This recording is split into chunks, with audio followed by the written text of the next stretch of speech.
Chapter 28. Diverse other arguments for pretended toleration. Answered. Dr. Taylor objects from the Arminians, "He that persecutes a disagreeing person doth arm all the world to persecute himself.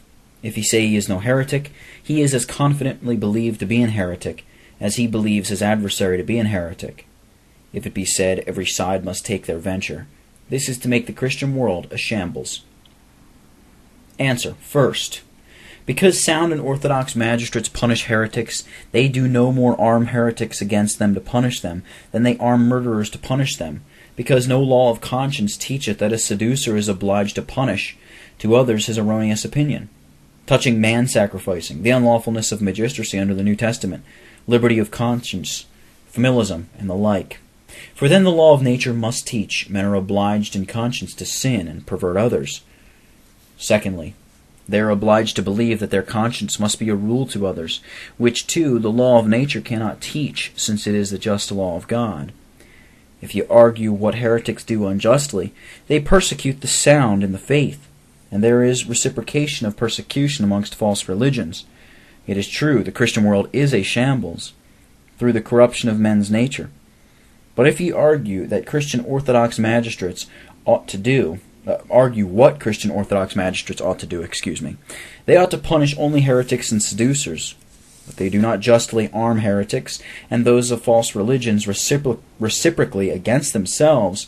For by this argument those that are just magistrates and take away the life of pirates, robbers, murderers, and other nations, do they therefore justly arm all pirates and robbers to take away their lives? I think not. Objection number 2. Where do Christ or his messengers charge the magistrate to establish by his arm of flesh and earthly weapons the worship of God? The beast indeed gets the power of the earth, Revelation 17, bloody tenant. Answer. Kiss the Son, O rulers, Psalm 2. The kings of the earth shall lick the dust before Christ, Psalm 72. The kings shall bring their glory to the New Jerusalem. Ergo, they shall guard the law of God from violence. Secondly, the beast gets the power of kings to bear down truth, but this power of kings shall burn the whore, Revelation 17, verse 16, and act for Christ and his ordinances. Thirdly, where reads Mr. Williams that Christ and his messengers are to charge the magistrates to give liberty to wolves, boars, lions, and foxes? Serve your consciences, O beasts, in wasting the mountains of the Lord's house, and in not sparing the flock. The nurse father grants you liberty to waste the mountain of the Lord. Objection number 3. Artaxerxes knew not the law of God, which he confirmed. How then could he judge it? And secondly, in such fits and pangs of a terrifying conscience, what laws have Nebuchadnezzar, Cyrus, Darius, Artaxerxes put forth for the Israel of God? Yet were they not charged with the spiritual crown of governing the worship of God? Answer. That was their error. They knew not the law of God, but it was their duty that they ratified it. Secondly, those princes did their duty as magistrates in those laws, no matter what conscience, renewed or not renewed, put them on to act. The duties and the substance of the act were lawful. The corruption of nature, they being unrenewed, might vitiate the work, and put them a working to act lawfully in the duties.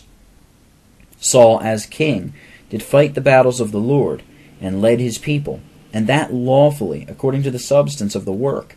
But God knows his motives and end. Thirdly, this ignorant man never hears of a magistratical act to promote the worship of God in a civil way, but he dreams of a spiritual tribunal given to the magistrate, which we abhor as much as he. For the material object of the magistrate's power, though spiritual, rendereth not his power spiritual, as the magistrate punisheth spiritual confederacy with Satan in magicians and sorcerers, a witch should not be suffered to live, and sodomy flowing from God's judicial delivering men up to a reprobate mind, Romans 1, verse 28. And yet the magistrate's power is not spiritual, nor terminated upon the consciences of men. Nor is this argument of strength, that men cannot be persuaded to cast off opinions of God for fear. For first, some must be saved through fear and pulled out of the fire, Jude 5. Secondly, Augustine answereth this argument of Donatists fear of princes' laws, First, compelleth men to come in and hear truth, and truth persuaded, Epistle 48. Secondly, fear of civil laws may draw men out of societies of bewitching seducers, where they are fettered with chains of lies, Epistle 50. Thirdly, fear of laws, as Augustine saith to the Donatist Vincentius, Epistle 48, hath daunted wild heretics. Objection number 4. Artaxerxes gave the people liberty to return to their own land, assisted them with other favors, and enabled them to execute laws according to their national state. But did God put it in the king's heart to restrain millions from their idolatry, to constrain them to form the worship, build the temple, erect an altar? Answer. Ezra 6 verse 3. Cyrus made a decree, let the house of the Lord be built. Cyrus 7 verse 23.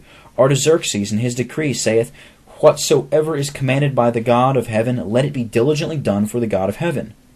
He restrained men from idolatry and all disobedience to the law of God. Verse 26. And whosoever will not do the law of thy God, of the Lord thy God, and the law of the king, let judgment be executed speedily upon him, whether it be unto death, or unto banishment, or unto confiscation of goods, or to imprisonment. Ergo, this heathen king, by the light of nature, by a civil law established the law of God against idolaters and false prophets, which is all we crave of Christian magistrates. And for this cause, said Ezra, blessed be the Lord God of our fathers, who hath put such a thing in the heart of the king, to beautify the house of the Lord which is at Jerusalem. He interposeth the king's law to the law of God, though the law of God borrow no obligatory power or dignity from the king, and the Lord need not the sword of flesh, yet that it may get external obedience before men, and with the external man, it is the duty of Artaxerxes and of all kings to add their law of death, banishment, or confiscation to the law of God, that such as refuse to do the law of God and seduce the people of God with lies and false doctrine may be punished. It was the defect of duty in these kings that they compelled not the people to return. Objection number 5. For Jews and nations that blaspheme Christ must be put to the sword according to the Scriptures. Exodus 22 verse 20, Leviticus 24 verse 26, and Deuteronomy 13. Answer. It follows no way two things hinder any to execute these laws. First, they are not so under us as we have a magistratical power over them, as magistrates have the sword over ill-doers that are subjected by divine providence to the power. Secondly, they are not convicted of blasphemy, nor instructed in the doctrine of the gospel, as they are convicted by the law of nature that murder and adultery deserve punishment.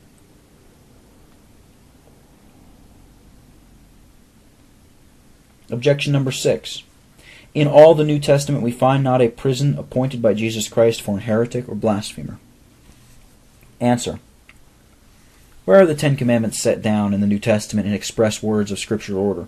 Or where speaketh Christ or his apostles of prison, sword, gallows, faggot to witches, murderers, parricides, yea, or of so much as rebuking or excommunicating such by their specified sins in particular, more than of blasphemers? Yet doth he in Romans 13 appoint prison and sword for all ill-doers, and the same Socinians and Anabaptists subject against all magistracy.